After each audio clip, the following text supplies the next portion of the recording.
몽실언니, 강아지똥 등 동화로 유명한 우리 권정생 선생이 하늘나라로 간 지 만 이제 10년이 되었습니다. 특히 몽실언니는 동화라기보다도 소설에 가깝지요. 영화와 TV 드라마로 제작되기도 했습니다. 6.25 한국동란의 비극적 삶의 모습이 고스란히 담겨져 있고 또 섬세하게 그려져 있습니다. 그 슬프고 가슴 저미는 그런 인생의 굴곡에서도 훈훈한 인간애를 엿볼 수 있는 그런 작품이다, 이렇게 평가되고 있죠. 사실 그의 작품이 지금까지 크게 우리들에게 울림을 주고 있는 것은 그의 삶과 혼이 그의 글 속에 담겨져 있기 때문입니다. 그는 지독하게 가난한 가정에서 태어났죠. 그래서 초등학교만 졸업하고 행상을 했대요, 그 어린 나이에. 그리고 때로는 구걸도 하는 그런 생활이 이어졌다고 합니다. 또 영양실조로 면역력이 약해져서 결핵을 앓았는데요. 결국 이제 신장과 방광을 떼어낸 후로 소변 주머니를 평생 차고 살았다고 합니다.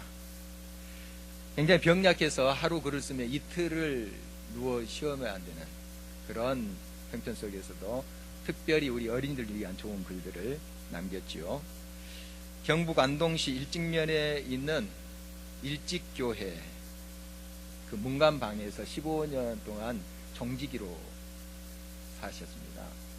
그러니까 여름하고 겨울 시간이 조금 다르긴 하는데 새벽하고 또 저녁 시간에 종을 쳤죠. 그리고 주간에는 또 다른 노동도 하시고 이렇게 하시면서 글을 썼다고 합니다. 그가 추운 날인데도 그 종줄을 맨손으로 쥐고 쳤다고 그래요. 장갑을 좀 끼고 하면 더 좋을 텐데 그 이유가 지금 일직교회 그 종탑 아래에 이렇게 지금 적어놨다고 합니다. 새벽 종소리는 가난하고 소외받고 아픈 이가 듣고 벌레며 길가에 구르는 돌멩이도 듣는데 어떻게 따뜻한 손으로 칠 수 있어? 그의 말을 그대로 이제 글로 그렇게 적어놨다 합니다. 세간에는 잘 언급을 하지 않지만 그는 교회 집사였지요. 주일학교 선생님이었습니다. 그래서 그 예수님의 말씀, 예수님의 마음을 어떻게 우리 아이들에게 잘 전달할 수 있을까? 그렇게 기도하면서 고민하면서 생각했던 게 바로 동화였습니다. 얘들도 잘 공감할 수 있는 그런 소재를 가지고 그 예수님의 마음을 그렇게 풀어갔던 것이죠. 물론 그의 글에서 신앙적인 그런 용어들 잘 발견되지는 않습니다. 두드러지진 않아요. 그렇지만은 그의 모든 표현 속에서 예수님의 마음을 우리가 느껴요. 읽을 수 있는 거죠. 바로 그것은 그가 예수님과 동행했다. 세상 사람들은 그 부분에 대해서는 많이 이야기하지 않습니다. 하나님을 잘 섬겼고 또 주일학교 교사하고 이거 언급하지 않아요. 이제 동화에 이렇게 또 초점을 맞춰서 이야기를 하죠. 그러나 사실 그의 삶이 없다면, 이런 예수 그리스도의 마음이 없다면 이런 글이 나오질 않죠. 물론 흉내는 우리가 낼 수 있겠지만 진정한 울림을 주고 또 우리의 삶에 훈훈한 그런 예수님의 마음을 느낄 수 있도록 하지는 못하는 것이죠. 출애굽한 이스라엘 백성들, 그들이 이제 시내산 자락에 다다랐습니다. 모세는 하나님의 말씀을 받기 위해서 시내산에 올라갔죠. 모세가 내려오는 것이 이제 더듬이 보고 백성들이 이제 우리 하나님 어디 있느냐 하면서 난리를 쳤습니다. 그때 이제 모세의 동역자이자 모세의 형 아론이 임시로 이제 지도자였는데요. 그가 금붙이를 가지고 오라 해서 이제 금으로 송아지를 만들었잖아요. 이게 우리 하나님이다 하고 거기에서 막 절하고 난리를 떨었습니다. 출애굽기 32장에 보면 하나님이 얼마나 화를 내셨는지 모릅니다. 정말 그들을 애굽의 압제 밑에서 건져서 참된 하나님을 믿는 백성으로 지금 인도하시는 그 하나님의 그 은혜를 금방 잊어버리고 우상 만들어 놓고 절하고 하는 모습에 하나님께서 그들을 치셨습니다. 많은 사람 죽었어요. 성경 보면 굉장히 무섭습니다. 이때 이제 모세가 그걸 다 이해하면서도, 그러나 이 백성을 다 멸절시키면 어떻게 하겠습니까? 하고 목숨 건 기도를 하고 있습니다. 범죄한 이스라엘 백성과 하나님 사이에 서서 몸부리치면서 기도하는 내용이 바로 출애굽기 32장, 33장에 걸쳐서 있습니다. 바로 오늘은 그 본문이 모세의 기도 연장이에요. 어떻게 하나님 앞에 간절한 마음으로 기도하고 있는가 하는 걸 살피면서 우리가 다시 한번 모세의 기도를 조금이나마 본받았으면 좋겠습니다. 특별히 이 6월은 이 땅에 많은 아픔이 있습니다. 물론 다른 달도 여러 사건, 사고, 경험들이 있습니다. 그렇지만 특별히 6월에 우리가 또 한국 동란이 있었고 또 여러 가지 민족적인 경험들을 가지고 있습니다. 우리가 모세가 민족을 위해서 어떻게 하나님 앞에 나아갔으며 어떤 마음으로 기도했는가 살피면서 우리도 그 기도에 동참했으면 하는 것입니다. 모세가 이런 말을 해요. 12절 말씀을 보니까 나와 함께 보낼 자를 내게 지시하지 않았습니다. 이런 이야기를 하는데 기도 중에 이게 뭔가 하면 지금 아론이 범죄했잖아요. 아론이 그 지도자로 세움을 받았습니다. 모세가 없을 때 백성들을 잘 이끌고 잘 안내했어야만 돼요. 물론 아론이 처음부터 계획한 일은 아닙니다. 금송아지 섬기는 것은 백성들이 요구해요. 그러나 지도자가 최종 책임을 지는 거예요. 어떻든 그 자리에서 책임을 다해야 될 아론이었습니다. 그런데 이 아론이 백성들을 잘못 인도한 거죠. 그래서 더 이상 이 아론이 모세랑 동역할 그 자리의 권위를 잃어버린 거죠. 물론 이제 그 후에도 제사장으로 역할을 합니다만은 권위를 잃어버린 거죠. 그래서 이제 그것을 지금 하나님 앞에 염려하면서 이야기하는 거예요. 계속 기도 중에 함께 할 자. 은연중에 하나님을 물론 의지하고 믿었지만 아론도 많은 의지가 됐었어요. 그래서 이 아론 형이 대변인도 되고 또 형이 언변이 좋았던 것으로 보여요. 성경의 기록에 보면. 그래서 형이 많이 힘이 됐는데 지금 그 자리에 권위를 잃어버렸기 때문에 염려돼서 말하는 거예요.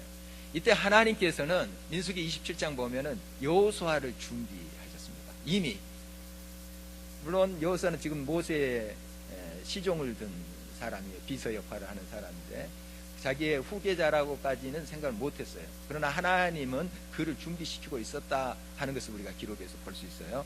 오늘 이제 본문 12절 말씀이 이제 시작절인데 바로 그 전절 11절에 보면 끝에 이 여호수아가 등장합니다. 모세가 해막과 진영, 즉 백성들의 장막 사이를 오갑니다. 하나님 말씀 듣고 전하고 또 백성들의 사정을 해막에, 즉 성막에 가서 하나님께 아뢰고 왔다 갔다 하는데 이 여호수아는 해막에 머물렀다.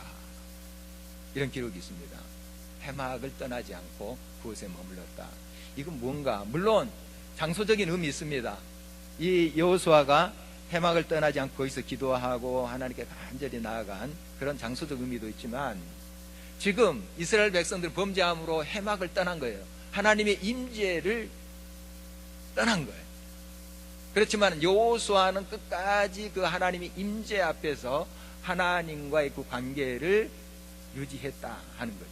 하나님이 이렇게 그를 준비시킵니다. 우리가 알지 못한 가운데도 하나님께서는 꼭 준비하세요. 그리고 하나님의 긍휼을 하시면 함께 하십니다. 이스라엘이 범죄했을 때 하나님이 치십니다. 굉장히 무서워요. 범죄에 대해서는 얼마나 단호하신지 몰라요. 그러나 그 가운데도 우리가 하나님의 긍휼을 발견할 수 있어요. 하나님 준비하세요. 다 때리시고 다시 어루만지시는 그 하나님의 손길을 봅니다. 이 하나님이 왜 이렇게 때리셨을까요? 이스라엘이 범죄하고 교만했기 때문이에요. 그래서 이제 하나님은 이런 말씀하십니다. 33장 3절에 오늘 읽진 않았지만 3절에 보면 내가 약속한 대로 이 백성 가나안 땅으로 가게 하겠다. 하나님 그렇게 약속하셨잖아요. 그리고 나의 사자, 천사를 미리 보내서 예비하게 하겠다. 그렇지만 나는 안 가. 이런 말씀하시는 거예요. 나는 너희들과 가지 않겠다. 이런 말씀하는 거예요. 약속의 땅 주겠지만, 적과 꿀이 흐르는 그 땅 주겠지만 나는 안 갈 거야. 화가 단단히 나셨어요. 나 안 갈 거야. 그러니까 지금 모세가 큰일 났다. 큰일 났다. 하고 하나님이 지금 어짜 잡고 지금 기도하고 있는 내용입니다. 안 됩니다. 이거 안 됩니다. 하면서 하나님께 나아가는 모습이에요. 여러분, 모세가 이렇게 하나님 앞에 간절히 기도할 때 그 기도의 힘은 어디에 있느냐 하면 하나님의 약속의 말씀 붙잡는 데 있어요. 그래서 오늘 본문이 이제 12절 말씀을 계속해서 보면 하나님 전에 저에게 이런 말씀을 하지 않았습니까? 지금 하나님 앞에 벌벌 떨면서도 주장할 건 막 주장하는 거예요. 지금 중보자의 기도의 모습이에요. 하나님 전에 이렇게 말씀하지 않았습니까? 내가 너를 이름으로도 안다. 너를 긍휼히 여긴다. 이런 말씀을 하지 않았습니까? 이 백성을 향한 또 주님의 마음이지 않습니까? 그 말씀을 붙잡고 하나님 앞에 나아가는 모습을 보게 됩니다.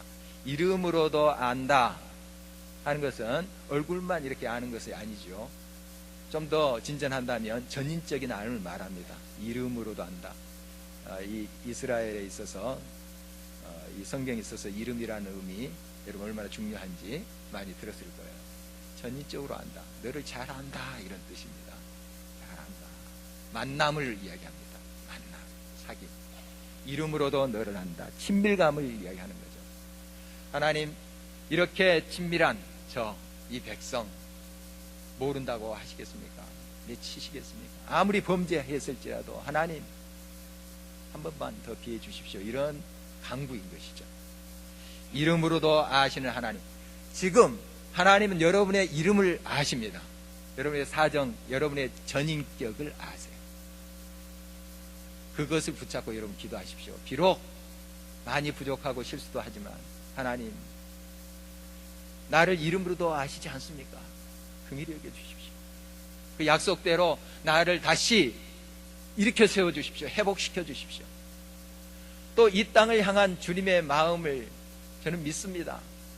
이 땅에 복음의 씨앗이 뿌려지게 하시고 이 땅을 주의 백성으로 삼기 위한 하나님의 마음을 압니다. 이 땅을, 이 민족을 이름으로도 아시는 주님 긍휼히 여겨주십시오. 우리가 그렇게 모세같이 기도의 자리에 나가야 됩니다. 이름을 서로 알고 부른다는 건 참 친밀한 관계 속에서 가능한 것이죠. 제가 이번 이제 순례길에서 많은 사람들 만났던 이야기 했습니다. 한 청년 이야기를 좀 하려고 하는데요. 캐나다 청년이에요. 한 20대 후반 때는 닉이라는 청년인데 순례길 한 중반에서 한 숙소에서 만났습니다. 이런저런 이야기를 이렇게 나눴죠. 그런데 이 친구도 왼쪽 무릎에 이상이 왔어요. 저도 왼쪽 무릎에 통증이 있었는데 그 친구 만났을 때는 거의 나았을 때, 그러나 좀 불편하긴 했었습니다. 그런데 이 친구가 이제 많이 불편해하고 여기에 또 무릎 보호대도 차고 이렇게 절뚝거리면서 걷더라고요. 그런데 이 순례길에는 자기가 걷고 싶은 만큼만 걷는 거예요.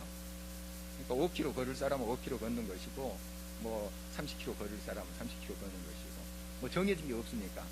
그런데 이 닉이란 청년을 상당히 많이 만났어요.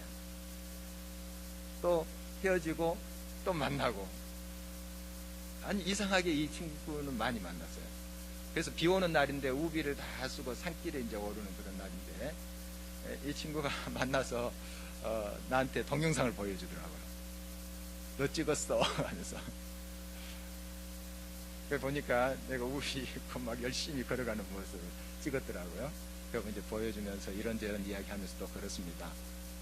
걸었는데 또 중간에 또 헤어졌죠. 그래서 이제 끝날 때까지 그를 만나지 못했습니다. 근데 이제 마지막 지점 땅끝마을이라 하는 피스테라에서 이제 다 걷기를 마치고 이제 산티아고로 다시 돌아갔습니다. 그때는 이제 1시간 반 정도 버스를 타고 가는데 이제 버스를 타려고 막 올라가는데 누가 이노 하면서 저 뒷차선에서 오는 거예요. 보니까 이 닉이란 청년이에요. 반가워가지고 막 내 손을 잡고 그렇게 내 이름을 부르면서 다가온 거예요. 그래서 서로 이제 좀 안부 묻고 또 사람들이 올라오니까 다시 뒷자로 갔고 이제 산티아고 도착해서 내려가지고 또 서로 막 포옹하고 서로 또 어떻게 앞으로 할 거냐 또 하면서 이야기도 나누고 했습니다. 서로 이름을 부른다는 것 그만큼 이제 친밀감이 있다는 것이죠. 그래서 정말 이러한 마음과 마음이 잘 알지는 못하지만 많은 것을 알지 못하지만 마음과 마음이 통하는 그런 관계 그것을 느낄 수가 있었습니다. 여러분 하나님은 우리의 이름을 부르십니다. 다 아세요. 여러분의 속사정과 계획과 아픔과 몸부림 다 아세요. 이름으로도 아시는 분 그분 앞에 믿음으로 나가시기 바랍니다. 여러분 하나님의 이름을 부르며 성호를 부르면서 나가세요. 하나님 여호와 하나님 이름 부르면서 나가십시오. 감히 우리 하나님의 이름이지만 우리가 그 이름을 부르도록 예수 그리스도 은혜 아래 허락하셨잖아요. 하나님의 이름을 부르십시오. 하나님도 여러분의 이름을 부르십니다. 여러분의 전격적인 삶을 아세요. 여러분 그 친근하신 하나님 앞에 나가십시오. 비록 우리가 많이 실수하고 넘어지지만 그러나 우리의 이름을 아시는 그 주님의 긍휼과 사랑을 믿고 그 앞에 나가십시오. 모세는 그 하나님의 말씀하신 바를 꼭 붙잡고 막 떨면서 지금 기도하고 있는 거잖아요. 그렇지만은 그 하나님께서 전에 말씀하셨듯이 내가 너를 이름으로도 알고 또 긍휼과 사랑 베푸신다고 하셨잖아요. 하면서 기도하고 있잖아요. 우리 그런 마음으로 주님 앞에 나갔으면 좋겠습니다. 그리고 계속해서 모세는 이런 말씀을 드리고 있어요. 이 백성, 이 족속, 즉 이스라엘 족속을 주의 백성으로 여기소서. 주의 백성으로 여기소서. 지금 이 기도를 드린 것은 하나님의 지금 마음은 우리식대로 표현하면 이제 너희들은 내 백성이 아니야 이러고 싶은 거예요. 얼마나 범죄했으면 하나님의 마음을 얼마나 뒤집어 놓았으면 하나님이 이런 마음이셨을까요? 이제 내 백성이 아니야. 호세아서의 말씀 보면 이제 호세아가 결혼을 해서 딸을 낳고 로루하마 이렇게 짓습니다. 로라고 이제 히브리어의 앞에 붙으면 아니다는 뜻이에요. 루하마가 아니다. 긍휼을 받지 못한 자다. 이제 너희 버렸어. 뭐 이런 이제 표현이기도 해요. 이제 그 다음에 아들을 낳아요. 로암미. 암미가 아니다 뜻이에요. 암미. 암미는 백성, 내 백성. 내 백성 아니야. 이런 뜻이에요. 하나님 메시지. 정말 얼마나 이스라엘 백성들이 하나님의 마음을 노엽게 했으면 하나님께서 그런 표현을 하셨을까요? 그러나 하나님 우리 사실 버리지 못하세요. 그렇지만은 내 백성이 된다는 걸 하나님이 굉장히 지금 화를 내면서 부인하고 싶으신 거예요. 내 백성 아니야. 그런데 모세가 하나님 말씀 붙잡고 주의 백성으로 하나님의 백성으로 여기소서 다시 기회를 주소서 이렇게 하나님께 기도하는 모습입니다. 이렇게 간절한 마음으로 하나님 말씀을 붙잡고 기도할 때 하나님 어떻게 하시는지 성경은 계속해서 보여주고 있어요. 이거 한 번이 아니에요. 우리식대로 표현하면 손 드세요. 우리의 표현인데 좀 예람되지만 손 드세요. 그래 알았어 이렇게 손 드세요. 그 말씀이 오늘 본문 14절입니다. 여호와께서 이르시되 내가 친히 가리라. 내가 너를 쉬게 하리라. 안 가겠다 하셨잖아요. 약속의 땅 다 주겠지만 사자 보내서 예비하겠지만 나는 안 가고 싶어. 그렇게 말씀하셨던 하나님이세요. 모세가 그냥 말씀 붙잡고 간절한 마음으로 기도합니다. 하나님 이렇지 않습니까? 이렇게 말씀을 하시지 않았습니까? 하나님 앞에 간곡하게 다시 매달려서 기도하자 하나님께서 그래 한 번 더 내가 기회를 주겠다 하는 응답이에요. 친히 가리라 동행하리라 이런 말씀입니다. 모세는 계속 이런 말씀을 하나님께 아뢰고 있습니다. 주께서 친히 가지 아니하시려거든 우리를 이곳에서 올려보내지 마옵소서. 이 광야에서 그냥 살게 하십시오. 뭐 가나안 땅 거기 가지 말게 하십시오. 주님이 없으면 아무것도 소용이 없습니다. 뭐 젖과 꿀이 흐르는 땅, 금은보화가 넘치는 땅 소용없습니다. 주님이 함께 가시지 아니하시면 의미 없습니다. 이런 고백이에요. 이 고백이 우리의 고백이 되어야 됩니다. 우리가 성공, 성취, 부귀, 영화 참 바라는 것들이지만 주님이 친히 우리와 함께 가지 아니하면 의미 없습니다. 이렇게 고백해야 돼요. 의미 없습니다. 그거. 주님 함께 가야만 됩니다. 이것이 모든 의미의 전부입니다. 이런 고백을 해야 됩니다. 주님이 함께함이, 친히 나와 동행함이, 이것이 내가 바라는 인생의 모든 목적의 전부입니다. 이것이 저와 여러분의 고백이 되시기를 간절히 바랍니다. 그래서 이 모세는 그걸 알았어요. 하나님이 아무리 젖과 꿀이 흐르는 가나안 땅을 주고 사자를 보내서 예비해서 그 땅을 차지한다고 할지라도 하나님이 이제 떠나시면 우리 다 망했다, 이거 알았어요. 그래서 하나님 함께 가셔야 하면 됩니다. 동행하셔야만 됩니다. 친히 가셔야 됩니다. 결국 하나님의 대답을 얻고만은 이 모세의 모습을 보게 됩니다. 여러분, 가장 중요한 것은 하나님이 내 삶에 임재하느냐, 나의 사역과 나의 일터에 하나님이 동행하느냐, 이것이에요. 그게 겉에 보기에 성공하고 실패하고 그것을 넘어서 하나님이 그곳에 함께하느냐, 광야길을 걷든 평탄한 길을 걷든 하나님과 동행하느냐가 중요한 거예요. 초막이나 궁궐이나 우리 하나님 계신 곳, 그것이 나의 소망이 되어야 됩니다. 여러분, 하나님이 친히 가리라 하는 약속이 가장 근본적이고 본질적인 것이고 여러분의 삶의 가장 큰 약속, 아니 약속의 전부가 된다는 사실을 기억하시기를 바랍니다. 그 산티아고 대성당 참 화려한 이야기 지난주에 했는데요. 거기 이제 미사가 매일 진행돼요. 순례객들이 얼마나 많은지 모릅니다. 주일에는 몇 부 예배까지 드리더라고요. 제가 이제 산티아고 순례길을 마치고 주일입니다. 마침 토요일에 도착해서 주일 예배를 드리러 갔습니다. 10시 예배 드렸고요. 그 다음에 더 연장해서 땅끝마을까지 걸어갔다는 이야기 드렸습니다. 갔다 와서 또 토요일에 산티아고 돌아와서 주일 예배 12시 예배 드렸습니다. 이제 12시 예배가 제일 사람들이 많더라고요. 12시 예배. 뭐 장사진입니다. 밖에 가면 줄을 얼마나 많이 서 있는데요. 어마어마한 사람들이 있어요. 다 크리스찬 아닙니다. 뭐 불교인도 있고 해요. 그 일본에서 대만에서 오신 분들이거든요. 그리고 신앙을 잃어버렸던 사람들, 그런 사람 꽤 만났습니다. 기독교 나라에서 그 문화 속에서 쭉 자라왔지만 예수님 안 믿는다는 사람들 꽤 만났어요. 그런 사람들도 이 미사에 참석합니다. 참 대단한 거죠. 제가 이제 여기 산티아고 대성당뿐만 아니라 산토 도밍고라든지 레온 이런 대성당들이 있습니다. 큰 성당들 있죠.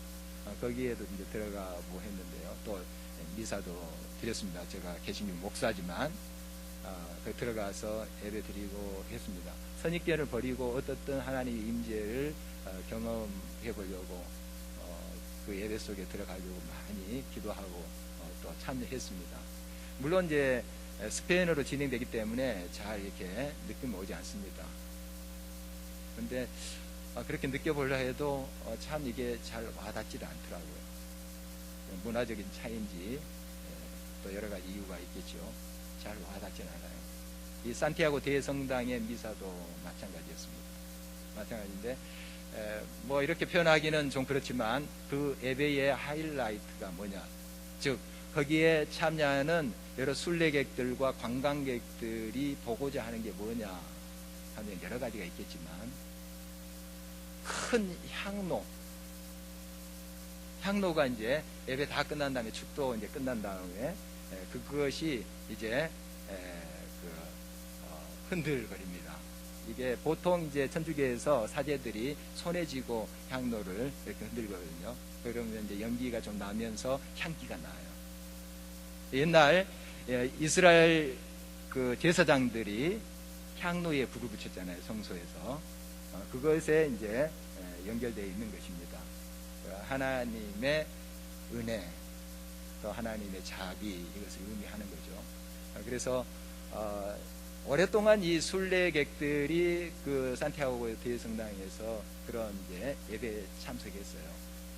참석하면서 이 향로가 이제 그런 순례객들의 몸에서 이제 냄새를 제거하는 그런 역할을 했다, 뭐 이런 설도 있고요. 또 질병에 걸린 사람들이 그 향로에 나는 이 향기를 맡고 고침을 받았다 하는 뭐 그런 이야기도 있고, 여러 이제 의미가 있습니다. 근데 이 예배 때, 미사 때 사진 못 찍게 합니다. 광고가 나와요. 사진 찍지 마시오. 그래서 예배 때는 사진 안 찍어요. 그런데 이 향로가 왔다 갔다 할 때는 다 일어나서 동영상 찍습니다. 저도 사실 찍었습니다. 일어나가지고 막 그 찍어요. 하이라이트입니다. 막 대단해, 와 하면서 감탄할 정도인데, 이게 보통 큰 게 아니에요. 아마 이 관계성만 조금 과장하면 크기입니다. 굉장히 커요. 뭐 과장이 아니라 한 이 정도 크겠네요. 어마어마한 거죠. 그래서 이제 천정도 굉장히 높습니다. 거기에 밧줄 해가지고 한 대여섯 사람인 것 같아요. 이렇게 딱 그 유니폼 같이 입고 그걸 당기니까 이게 흔들거리더라고요. 막 쫙 당기니까 이게 거의 저 높은 천정인데 천장까지 딱 닿을랑말랑. 이제 그걸 사람들이 보려고 많이 기대합니다. 많이 기대해요. 이제 그 속에서 또 뭔가 하나님의 은혜와 하나님의 역사를 또 느끼고 경험할 수도 있겠죠. 그러나 또 한편으로 이런 생각도 들어요. 저 본질 아닌데 이제 그거 보려고 비크리스찬도 그 자리에 앉아 있는 거예요. 그거 보려고. 그 이제 다 정보를 듣고 왔잖아요. 그래서 막 사진 찍고 일어나가지고 뭐 뒷사람 안 안고 다지 않고 막 일어나 찍고 합니다. 네. 산토 도밍고라는 그런 도시에 갔습니다. 거기도 대성당이 있는데 거기 들어갔더니 거기에 암탉, 수탉 그림이 이곳저곳에 있어요. 암탉하고 수탉 그 한 쌍의 그림이, 그 다음에 조각도 있고 또 모형을 이렇게 만들어 놓기도 하고. 그런데 실제로 암탉과 수탉이 대성당 예배당 안에 유리 진열장이 있더라고요. 살아있는 암탉, 수탉이 있어요. 아마 세계에서 유일할 거예요. 암탉, 수탉을 예배당 안에 키우는, 그것도 대성당 안에 키우는 곳은 아마 유일할 겁니다. 거기에 이제 전해오는 스토리가 있어요. 그래서 제가 거기 가기 전에 한 스페인 그 여자분인데 12살 아들 데리고 왔더라고요. 그 분이 저한테 이야기한 거예요. 꼭 가보라. 수탉, 암탉 있다. 그래서 저는 이제 그런 정보도 없이 그냥 계속 저는 묵상이 주로 저의 목적이었기 때문에 갔는데 그분이 이야기해서 간 거예요. 가봤더니 진짜 수탉, 암탉이 거기 있어요. 성당 안에. 얽힌 이야기가 이렇습니다. 한 1000년 전에, 그 전에도 그곳에 순례객들이 많이 오갔습니다. 그 길로. 그런데 독일인 한 아버지와 아들, 10대 아들하고 그 산티아고 순례길을 가는데 거기 산토 도밍고에 머물게 됐어요. 한 여관집에 갔는데 여관집의 소녀가 이 아들, 소년에게 반한 거예요. 그래서 사랑을 고백하는데 이 소년이 안 받아준 거예요. 그래서 화가 났죠. 그래서 은그릇을 이 소년의 짐에 숨긴 거예요. 그리고 도둑이야! 한 거예요. 이 당시에 이 도둑질을 하면은 교수형이 처했습니다. 밧줄 교수형. 그만큼 엄했어요. 그래서 결국 교수형이 처하게 됩니다. 그 아버지가 얼마나 슬프겠어요. 그래서 그 아버지는 뭐 그때 힘 없죠. 그래서 이제 자기가 목적했던 산티아고에 걸어서 한참 멉니다. 걸어서 산티아고에 갔다 왔습니다. 갔다 와서 다시 자기 이제 독일로 돌아가는 길에 여기 들렸어요. 그랬더니 아들이 그 교수형에 처했는데 그 아들의 그 시신을 아직 거두지 않은 거예요. 보통 이제 죽으면 그 시신을 처리하잖아요. 그런데 거기에 그대로 걸어놓은 거예요. 봤더니 숨이 아직 있어요. 기적이죠. 뭐 그럴 리가 없습니다. 지금 뭐 시간이 지나도 몇 주가 지났을 텐데. 그래서 거기에 이제 그 도시의 시장한테 가서 내 아들 살았습니다. 그랬더니 시장이 코드 웃음을 치는 거예요. 어떻게 살아? 그러면서 마침 사람들과 함께 식탁에서 식사를 하는데 거기에 튀긴 닭 요리가 나온 거예요.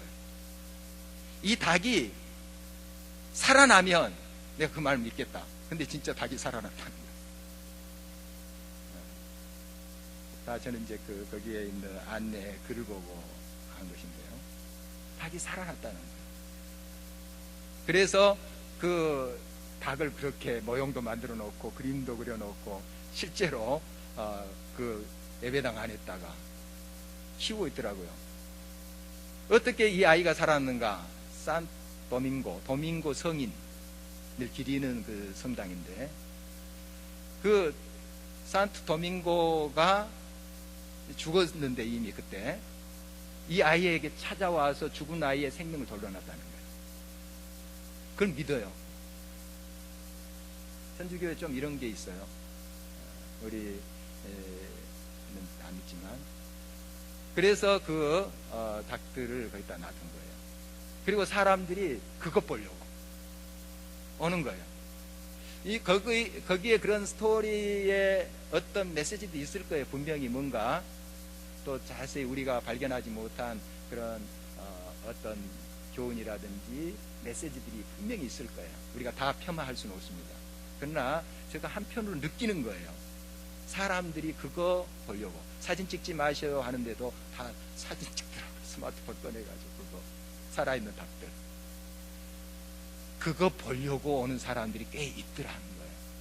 그리고 나한테도 소개하고 그거 있다고. 거기에 뭐 예배가 어떻고 뭐 하나님을 경외함이 어떻고 그게 아니고 그거 닭 살아있는 닭이 있다고. 여러분, 정말 우리가 진정 중요한 것이 무엇인가 하는 거예요. 그곳에 하나님이 임재하는가 동행하는가가 참 중요한데, 우리가 다른 걸 붙잡고 거기에 환호하고 거기에 우리의 마음을 쏟고 할 때가 너무 많은 거예요. 그게 다 필요 없다가 아니고 본질을 놓쳐버리면 우리는 아무것도 아니라는 사실을 깨닫자는 것입니다. 하나님과 동행하고 하나님이 임재하시는 것이 가장 중요한 거예요. 대성당이든 자연이든 들판이든 산길이든 도로든 그곳에 내가 하나님과 동행함이 중요한 거예요. 거기에 향로가 어떻고 닭들이 어떻게 살아서 꼬꼬댁하고,